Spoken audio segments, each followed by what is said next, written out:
Hello guys, today we will be talking about what if Naruto went back in time part 7. If you enjoy this video please like and subscribe. Now let's begin. Kakashi. In truth, Kakashi Haddock was late because returning Anbu equipment was a bureaucratic nightmare. The process, which involved 12 pages of paperwork that had to be in triplicate of all things, was a tedious one. Designed to be as asinine, slow, and hard as possible to give the weak-hearted or lazy enough time and opportunities to just quit and return to the service. So he had been late, but not as much as his team had thought. He'd arrived just as they'd left for lunch, so he'd followed them. They worked well together, spoke and bantered like old friends. Moved like a shinobi team in the basic arrowhead formation with Naruto as the lead. He'd then watched them in their classroom, slowly doing things to see if they'd notice his presence. After slowly raising his chakra signature for an hour, Naruto had finally noticed him. Still, after watching them, he'd come to one conclusion: they were adorable. In the same way wolf pups were adorable. Small things, but still they had razor-sharp fangs, and while they drank milk now, soon they'd be tearing the flesh from live people. He wasn't one to fall for the normal trappings of small children, but looking down at them, regardless of how he felt, he couldn't help but to recognize exactly how cute they were. Especially Sensei's son. On top of the academy building, his spiky blonde hair glistened like silken gold. His bright sky blue eyes seemed to shine with determination and intent. He had a serious look on his face that came off more as a pout than anything due to his small feature. I'm Kakashi Haddock, you will refer to me as Kakashi-sensei. Introduction are awkward, don't you think? So let's get this over with. Tell me your likes, dislikes, dreams, and one interesting thing about you. He looked all three of them over. His mind already reeling with ideas. How was he to train them? How was he to protect his sensei's son? How was he to get them ready for life as hired killers? You, Blondie, start. We already know everything about each other, sensei. Why don't you start? Huh? Did you say something? The deadpan look they sent at him could have killed. He chuckled and let the silence settle. They shifted uncomfortably, people were always disturbed by the silence. He was gauging their personalities, starting to see what made them tick. Already he heard a muttering of asshole under the boy's breath before he started. I'm Uzumaki Naruto. I like ramen, my friends Sakura and Sasuke. My dream is to get strong enough to protect my friends no matter what. Something interesting about me? Well, I'm a time traveler. So he had taken after Kushina's sense of humor. Now you Pinko. Her annoyance increased, but she took a deep calming breath and spoke. My name is Sakura Haruno, not Pinko. She spit out his little nickname like it was profane. I like my friend Naruto and Sasuke and training with them. I dislike late people. My dream is I don't know, but I want to be strong like them. I don't want to be left behind. One interesting thing about me is that I guess I don't have any interesting things either. Don't feel down, Sakura-chan. You're plenty interesting. Thanks. They were close. He could tell, and it seemed like Naruto was the glue holding them together. Finally, the ugliest duckling. They reminded him of his old team, and the same time they didn't. They worked together better, they were actually friends, and in truth he couldn't tell who the him of this team. They were different, they were what his team should have been, could have been had Obito no died. Had he not been forced to kill Rin, had Sensei not lost his life sacrificing his son to save his village. I'm Uchiha Sasuke, my life are my friends and training, my dislikes are so far Mizo Ramen, he heard Naruto mutter blasphemy. The color orange, another cry of dismay from Naruto and normal tomatoes. My dream is to get strong to make my family proud and protect my friends. One interesting thing about me, well, I'm the only one that can keep our brilliant idiot in check. That's not true. Not one can keep me in check. Kakashi smiled beneath his mask. This wasn't so bad, he decided. And looking at Naruto, you're not quite genin vet, you have a second genin exam you must take. If you fail you will be sent back to the academy. He doubted he'd phase them. What was one more year of the academy to a bunch of 7-year-olds? Graduating at 7 or 8 was still a great achievement.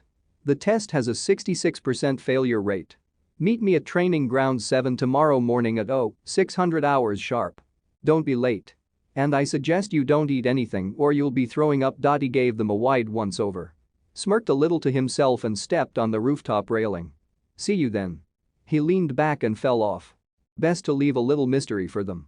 He landed on the ground without a sound.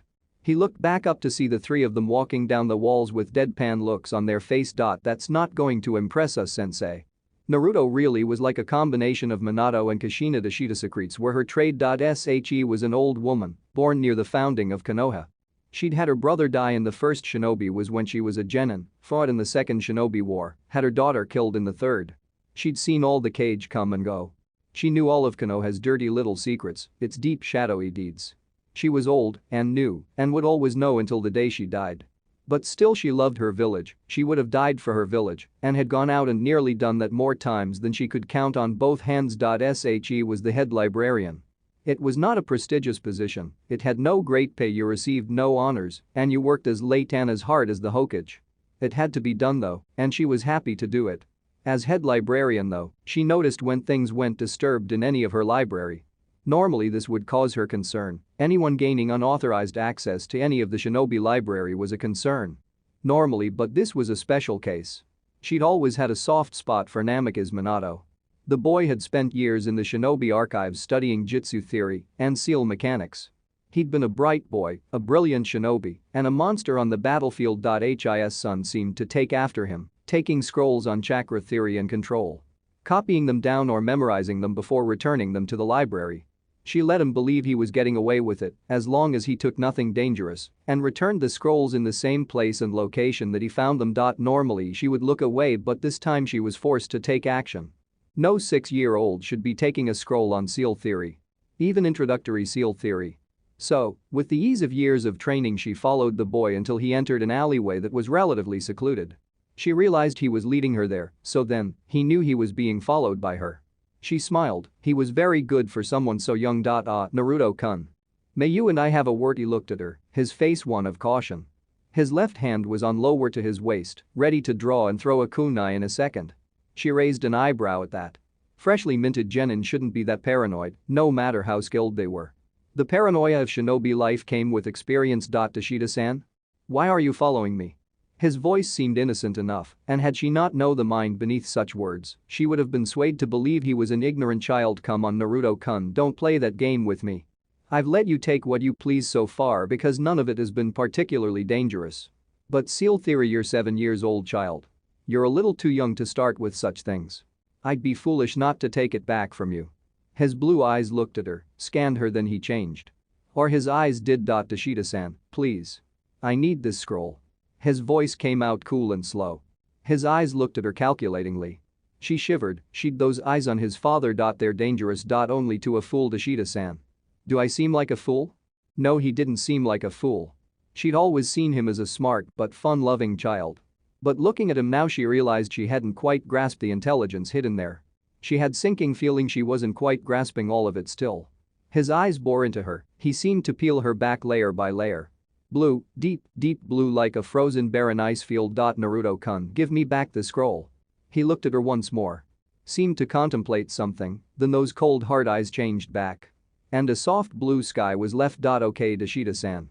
He put out his hand, rolled up his shoulder, and she had to force. I'm sorry, Toshida-san, it won't happen again. His words said one thing, but the hidden message was obvious.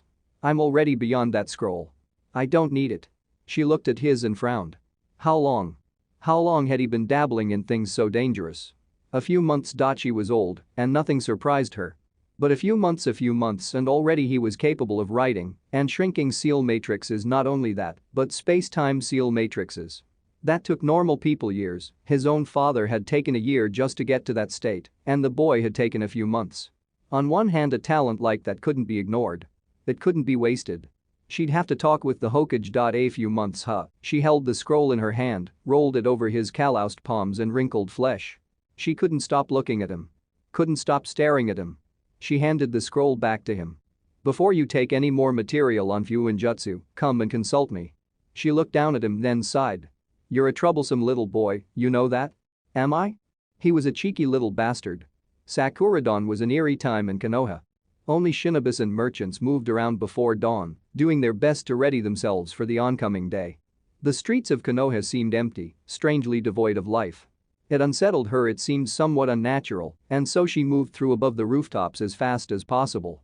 Using little amounts of chakra to leap from building to building as her legs weren't long enough yet. The village passed beneath her and slowly but steadily, and soon it passed away altogether, and the thick shrubbery of the Konoha forest surrounded her. She found them sat beneath a tree in the far left corner of the training grounds. Their heads were buried in scrolls, and occasionally they'd take some food from a bento box that Sasuke's mother had no doubt prepared. Naruto sensed her fist. He looked up, his sky-blue eyes seeming to glow in the dim light of the pre-dawn time. Sakura-chan. He leapt up in one great bound and had crossed the distance between them in seconds. Naruto was unfairly fast. You're early too. Yeah, I figured sensei would be angry if I was late, so I wanted to come early. Just in case. Why don't you come and eat with us? Sasuke's mom cooks the best food ever. Come on. Saying no to Naruto was like asking the sun no to shine or be hot. You could do it all you want, but in the end both the sun and he would continue doing what they wished. She was too nervous to eat, but surrounded by Naruto and soon Sasuke, she meekly slid the food past her mouth. It tasted wonderful. She grabbed more quickly, and then so did Naruto. Then Sasuke as well. Before she knew how, the three of them were desperately slapping each other's chopsticks out of the way in an attempt to grab food. To think you three would be so hungry so early in the morning. She jumped in her skin, she hadn't even realized that their sensei was there. Out of the corner of her eye she watched as Naruto popped the last of the food in his mouth with a gleeful whoop of joy. He looked over them like a tree, tall and lank. His eyes seemed curious, and everywhere he looked he seemed to be analyzing them. Oh well. He pulled out bells from his back pocket and a small sundial. When the shadow of the dial reaches 12, this test is over. Your test is to take these bells. Those who have them at noon will pass and become genin, and those who don't fail and return to the academy. His eyes were hard as steel as he spoke, and she shivered as a coldness she'd never felt pressed down on her. Come at me with the intent to kill, or you won't pass this test. Kakashi-sensei looked. In fact, he hadn't moved at all. He stood there impassive, looking at his sensei. They seemed to be talking, and she strained to hear what they said. You should be hidden, right? Her sensei's voice seemed disappointed in him. I know, he didn't seem to notice or care about their sensei's tone. But what's the point? We're fresh academy graduates, not even genin yet. You're a jounin. Even if we hid the best we could you'd find us in seconds, even if you are a shitty censor. She cursed, dropped from the tree and found a place even deeper in the forest. Naruto was buying them time. She had to meet up with Sasuke. As she raced through the underbrush she could still hear their distant voices. So you plan to face me head on? No. Naruto answered like Kakashi had stated something incredibly stupid for no particular reason. That's even stupider. I can't fight you, you're a jounin. You said we had to get the bells, you never said how. So, may I please have a bell? The silence seemed to go on forever, only being broken by her heavy breathing. She took calming deep breaths. She needed to stay quiet. She needed to find Sasuke. As she ran she thought over the problems her sensei had given her. Who was to get the bells, assuming they could even get them? Their sensei seemed to actually think the idea over for a few seconds. No, I'm sorry. You'll have to get it the hard way. Naruto and Sasuke deserve them, but would they take it if she couldn't come with them? She doubted it. Naruto wouldn't, and Sasuke was just as chivalrous beneath his cold veneer. She'd have to convince them then, she decided. They'd be a good two-man team. She stopped suddenly as a thought struck her. There were no three-man genin teams in Konoha. There were three-man chunin teams, four-man genin teams, a mixtures of others and apprenticeships. If a teammate died, a team was forestalled from missions until a replacement could be found, unless it was wartime. Oh, well, it didn't hurt to try. Then there was an explosion so loud it made her deaf for a few seconds. She had to find the boys. There was more to the test. Naruto explosive tags were the simplest seals to make. They were also one of the hardest to modify. Any half-wit with enough time, a good eye, a steady hand, and some few in paper could make an explosive tag. The seal matrix wasn't compressed and packaged very tightly. What you saw was what you got, due to the nature of an explosive tag. Simply put, they were pure energy converters. You put down a chakra storage component, you put down a pathway matrix, you put down a kinetic energy and heat energy converter right at the center. You pumped in chakra and it worked. Chakra was stored, then sent in the pathway matrix, then converted and converted and converted until the seal exploded in a flash of heat, fire, and pure kinetic energy. But you didn't need to modify an explosive tag if you made bigger storage and conversion units, then compressed them down and placed them in the matrix. From his lookout point in a tree 15 yards away from their sensei he watched as his clone. It was a mud clone, a technique he'd made sure that Anbu had seen him practicing after seeing it and reading some theory. It was a piece of crap, the clone. Barely working, only able to take his shape and hold the basest of conversations. Before their sensei had came he'd made it, slapped it with explosive tags, and hinged it into him. Kakashi sensei had of course noticed the hinge, but had either decided to let him try his tricks or thought nothing of it. It was likely the first, rather than the latter. As soon as his clone had exploded he had moved. The fireball having reaching up a good 10 feet and creating a 5-foot wide and 3-foot deep crater in its wake. He set out to find his team, a small smirk on his face. He could sense Sasuke, his chakra was like a cool night breeze, and he'd spent so much time next to the boy it was like second nature. Finding Sakura would be harder, she'd gotten really good at suppressing her signature over the past year. While he and Sasuke had worked on increasing their supplies and gaining rudimentary control over them, Sakura had instead focused on increasing feats of control. She could already water walk and cast jutsus at the same time, something he and Sasuke still struggled with despite a month of training. He'd have to get her more exercises soon. Sasuke was 12 yards away. He'd crossed a stream that looped around the training ground and feed into its small lake to mask his scent better. He seemed to be moving towards him too, which meant Sakura would be able to sense them. Once they got together he estimated a few minutes before Kakashi-sensei would intervene. The man had changed from what he remembered. No, that wasn't it. The man hadn't yet changed into what he remembered. From what he could tell his sensei was fresh from Anbu. The scent of blood hung to him. His nonchalant attitude had seemed forced, an act more than anything else. A very good act, but he'd seen the man as he really was, and it was easy to tell when his memory was so vivid. He sighed. 2 yards away from Sasuke, and he could finally sense Sakura-chan. He could see his black-haired friend and teammate already. Sasuke twisted his head just as he and Sakura arrived. The test isn't about the bells. Sakura called out as she landed. There's something we're missing. There are no 3-man genin teams, it's about teamwork. He answered. They turned to him. It's about seeing if we can work together to get something done, or at least try. Sasuke looked at the two of them. You two, you're the only two my age I ever feel stupid around, you know that? He smirked back. It's okay Sasuke, I won't tell anyone else you're stupid. It'll be our little secret. Sasuke gave him a wicked look and turned back. He laughed and heard the muted laughter of Sakura with him. If he wasn't teamwork, let's show him what we can do. Kakashi, they were planning something. His cute little wolf pups. The three of them were huddled away from him a good 20 yards away, a decent distance at least. That far away, and a Chunin who wasn't aware of himself wouldn't even know they were there. They did pretty okay job at hiding their chakra. He sat in a tree branch, his chakra pulsing every few minutes to give them a slight hint as to where he was.